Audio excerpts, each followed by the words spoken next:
Te Ano Tuiono, joining us remotely.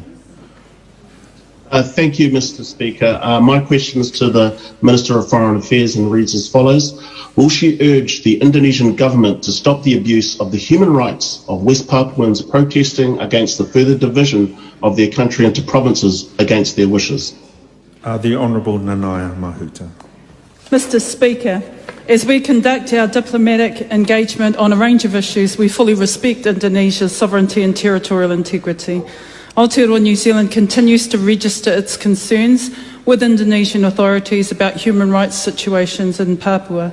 These are issues I discussed personally with the Indonesian President Widodo and Foreign Minister Marsudi during my visit to Indonesia in November last year. I discussed these issues again with Minister Marsudi in Paris in February this year. In my engagement with the Government of Indonesia, I've encouraged them to deliver on the goals and principles underpinning special autonomy for the benefit of all Papuans, including recognition of the rights of Indigenous peoples in Papua. Supplementary, Te Ano Tuiono.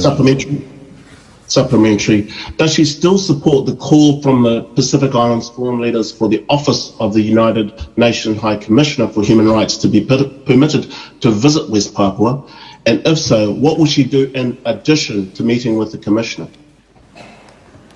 Mr. Speaker, Aotearoa New Zealand supports the Pacific Islands Forum approach for open and constructive engagement with Indonesia regarding the human rights situation in Papua and the leaders' call for the Office of the UN High Commissioner for Human Rights to be permitted to visit Papua.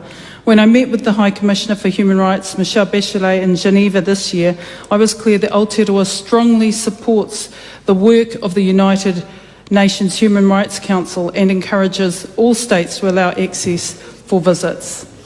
We're going now to Golriz Garaman, joining us remotely. Thank you, Mr. Speaker. To the Minister, what steps will she take to ensure New Zealand is not contributing to human rights abuses by importing timber and minerals from Indonesia, though produced in West Papua, in conditions that deny the rights of the Indigenous peoples of West Papua?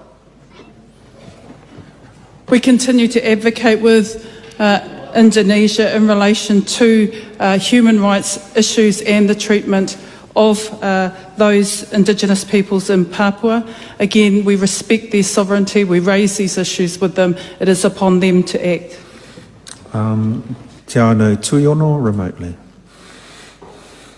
Does she support the call from West Papuans for a referendum on self-determination for their people? Mr. Speaker, we fully respect, as I said, the sovereignty and territorial integrity of Indonesia. A point of difference that New Zealand has to offer other countries is a comparative example in relation to the expression of Indigenous rights and interests. But let me be clear, the context for which New Zealand is able to share its experience will differ to other countries. I am aware that these are sensitive issues and that it's not often easy for other countries to deal with Indigenous matters.